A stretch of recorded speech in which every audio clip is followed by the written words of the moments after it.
የዘወትር አክብሮታዊ ሰላምታችን በያላችሁበት ድረስ ወደ ሸገር ታይምስ ቤተሰቦች እንደምናላችሁ የዕለቱ የመረጃ ቅኝታችን ነው በሰዓቱ ተመልሷል። እንደተለመደው አበይት ጉዳዮችን አስቀድመን እናስታውቃችሁ። የኢራን ልዑክ የሆርሙዝን ወሽመጥ የመጨረሻ ዕጣ ፈንታ ለመወሰን ወደ ፓኪስታን ዘላቂውን ድርድር ለማድረግ ተጉዟል ተብሏል። ነገር ግን የሁለት ሳምንት ተኩስ አቁም በአሜሪካም በእስራኤልም ሆነ በኢራን ዘንድ ላይከበር ይችላል የሚል ስጋት እየፈጠረ ይገኛል። የዕለቱ የመረጃ ቅኝታችን በዚህ ጉዳይ ላይ ዝርዝር መረጃ የሚያጋራችሁ ይሆናል። ከዚህ ባለፈ ኢራን ሆርሙዝ ከኔ ቁጥጥር ውጭ ፈጽሞ ያወጣም ብላለች። ለመሆኑ ሆርሙዝ ሰርጥ ለዓለማችን ኢኮኖሚ ምን ያክል ወሳኝ ነው? ምድራችን በዚህ ልክ ስለዚህ ጠባብ ሰርጥ እንዲሊነጋገርበት የቻለበት ምክንያት ምንድን ነው? የዓለም ኢኮኖሚክ ፎረም ይፋ ያደረገውን መረጃ በቅኝታችን የምናስደምጣችሁ ይሆናል። እንደተለመደው እየሰማችሁን አብራችሁን ቆዩ። የቻናላችን የዘወትር አክብሮታዊ ግብዣ ነው።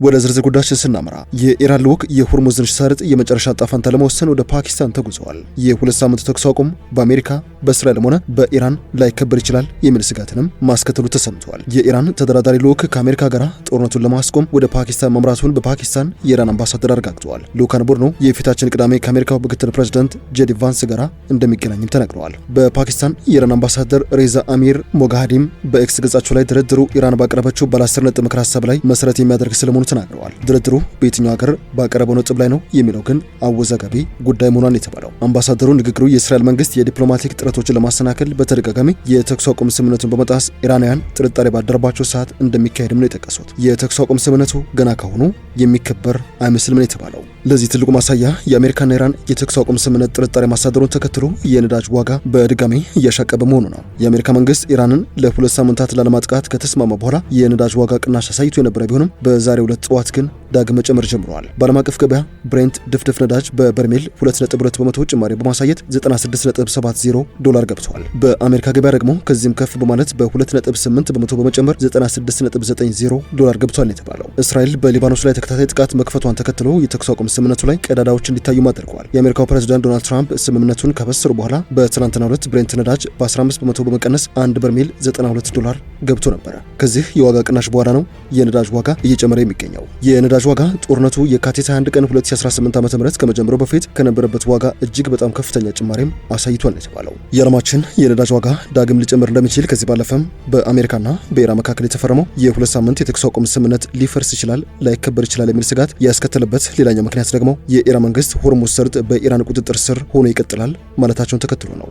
የኢራኑ ምክትል የውጭ ጉዳይ ሚኒስትር ሳይድ ሀቲብዛድ ለዘመናት ከፍቶ ነው ለዘለቀው የሆርሙዝ ወሽመጥ ቴህራን ደህንነቱ የጠበቀ እንቅስቃሴ እንደምትሰጥ ይፋ አድርገዋል። ሆኖም ወሽመጡ ዳግም የሚከፈተው አሜሪካ በትክክል ከጥቃቷ ስትታቀም እንደሆነ እስራኤል ሊባኖስ ላይ የፈጸመችው ጥቃትም አንዱ ማሳያ ስለሆነ በማመላከት ገልጸዋል። ምክትል የውጭ ጉዳይ ሚኒስትሩ ኢራን ለዓለም አቀፍ መርህና ሕግ ተገዥ እንደምትሆን ጠቅሰው ሆኖም ግን የሆርሙዝ ወሽመጥ ዓለም አቀፍ ውሃ እንዳልሆነና ደህንነቱ የተጠበቀ መተላለፊያ በኢራንና በኦማን መልካም ፈቃድ ላይ የተመሰረተ ነው ሲሉ ተናግረዋል። ሚኒስትሩ ደህንነቱ የተጠበቀ መተላለፊያ ማለት ኢራን በእያንዳንዱ መርከብ ክፍያ ያመጣል ወይንም ለመደብደብ ማስፈራራት ማለት ነው ተብለው ተጠይቀው ነበር። ሚኒስትሩ በምላሻቸውም ኢራን ወሽመጡ ሰላም እንዲሆን እንደምትፈልግ ጠቁመው ሆኖም ደህንነቱ የተጠበቀ መተላለፊያ ሁለት ወገን እንደሆነና ሰርጡ ለጦር መርከቦች ያለአግባብ ጥቅም ላይ እንዲውል አንፈቅድም ሲሉ ምላሽ ሰጥተዋል። የኢራኑ ምክትል የውጭ ጉዳይ ሚኒስትር በዚህ ንግግራቸው ሳቢያ ነው የተኩስ አቁም ስምምነቱ ላይከበር ይችላል በሚል በበርካቶች ዘንድ ስጋት ያስከተለው። ለመሆኑ ሆርሙዝ ሰርጥ ለዓለማችን ኢኮኖሚ ምን ያክል ወሳኝ ነው? ዓለምስ በዚህ ልክ እንዲሊነጋገርበት የቻለበት ምክንያት ምንድን ነው? ተከታዩ መረጃ ምላሽ አለው። ሆርሙዝ ሰርጥ በዚህ ዘመን የዓለማችን መነጋገሪያ የሆነ ነገር ግን በመጠኑ እጅግ ያነሰ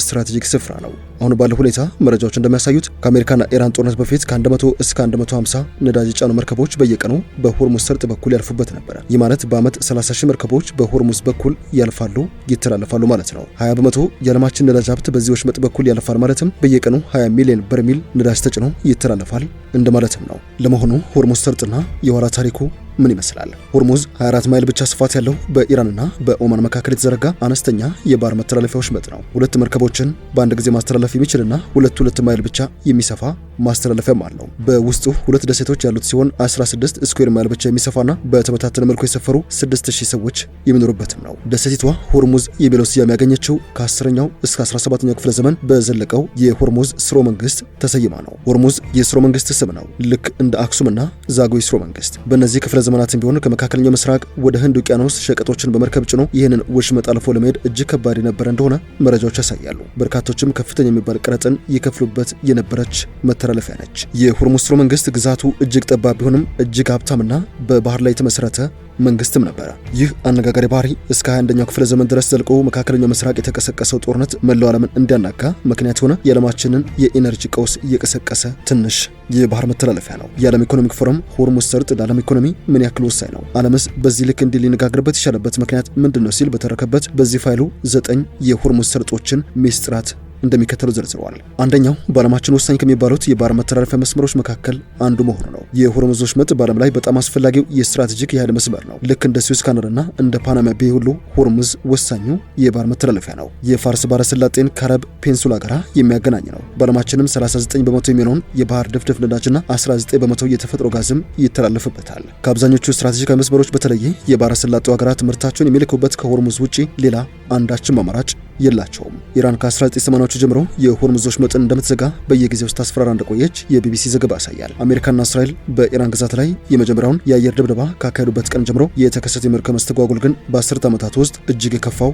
ስለመሆኑም እየተነገረለት ይገኛል። ይህ ክስተት በታሪክ ውስጥ ከፍተኛውን የነዳጅ አቅርቦት መስተጓጎል ከማስከተሉ በላይ በዓለም አቀፍ የድፍድፍ ነዳጅ ዋጋ ላይ አስደንጋጭ ጭማሪም ፈጥሮ ቆይቷል። በባህረ ሰላጤ ውስጥ የተፈጠረው መስተጓጎል ከኤነርጂ ዘርፉ በላይ ተጽዕኖ አሳድሯል። የአካባቢው ሀገራት በየዓመቱ ከ26 ሚሊዮን በላይ ኮንቴነሮችን ያስተናግዳሉ። ከፍተኛ መጠን ያለው የማዳበሪያ ምርትም በዚሁ መንገድ ይተላለፍበታል። በወሽመጡም ለረጅም ጊዜ የሚቆይ ጉዞ መስተጓጎል ከተፈጠረ በዓለም አቀፍ የምግብ ምርቶች ላይ ቀጥተኛ ተጽዕኖ እንደሚኖረውም ብዙዎች እየሰጉ ይገኛሉ። ሁለተኛው የሆርሙዝ ሰርጥ ሀቅ እጅግ ጠባብና ትንሹ የባህር መተላለፊያ መስመር መሆኑ ነው። ለአብነት ያክል ትንሹ የወሽመጡ ክፍል ርዝመቱ 54 ኪሎ ሜትር ብቻ ነው። ይህ ደግሞ በአንድ ጊዜ ማሳለፍ የሚችለው 2 የመርከብ መስመሮችን ብቻ እንዲሆን ያደርገዋል። ሶስተኛው የዓለማችን 20 በመቶ ነዳጅ ሀብት በዚህ በኩል ይተላለፋል ሲባል በዓመት 30 ሺህ መርከቦች በሆርሙዝ በኩል ያልፋሉ ማለት ነው። ሀገሩም ሆነ ቀየው አማን ከሆነ በየቀኑ 20 ሚሊዮን የነዳጅ በርሜል በዚህ ጠባብ ወሽመጥ በኩል የሚጓጓዝ ይሆናል። አራተኛው የሆርሙዝ ሰርጥ እውነታ የሳውዲ አረቢያ፣ የኩዌት፣ የተባበሩት አረብ ኤሚሬትስ፣ ካታር፣ ኢራቅ፣ ባህሬንና የኢራን የነዳጅ ሀብት በዚህ ወሽመጥ ብቻ አልፎ ነው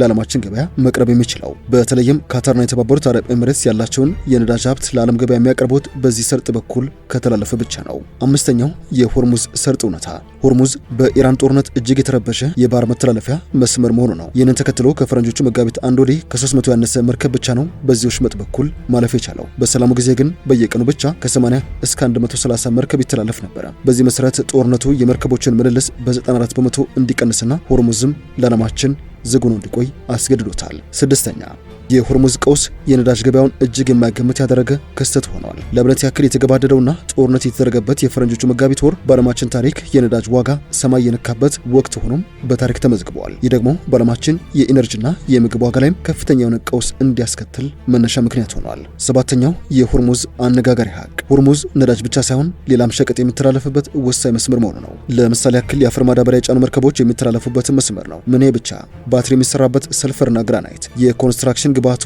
ብረት፣ ለአረንጓዴ ቴክኖሎጂና ለትራንስፖርት ወሳኝ ሆነው አልሙኒየም፣ ለኤሌክትሪሲቲ ወይንም ሴሚኮንዳክተር ወሳኝ ሆኖ እንደ ሄሊየም አይነት ግባቶች የሚጓጓዙበትም ወሳኝ የዓለማችን የባህር መስመር ጭምር እንደሆነ መረጃዎች ያሳያሉ። በዚህ መሰረት ሆርሙዝ ሲዘጋ እነዚህ ሁሉ የዓለማችን እንቅስቃሴዎች ናቸው ለበርካታ ሳምንታት ቀጥ ለማለት የተገደዱት።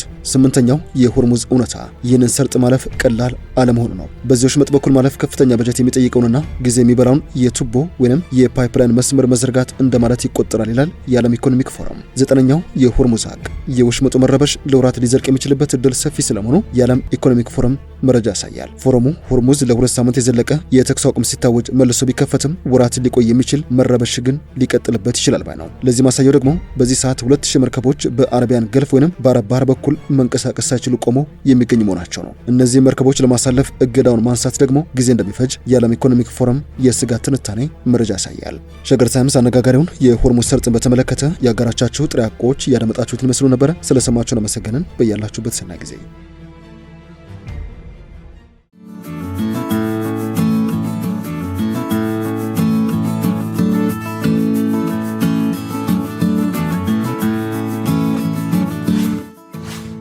ሸገር ታይምስ ሚዲያን ሰብስክራይብ በማድረግና ደወሉን በመጫን ይከተሉን።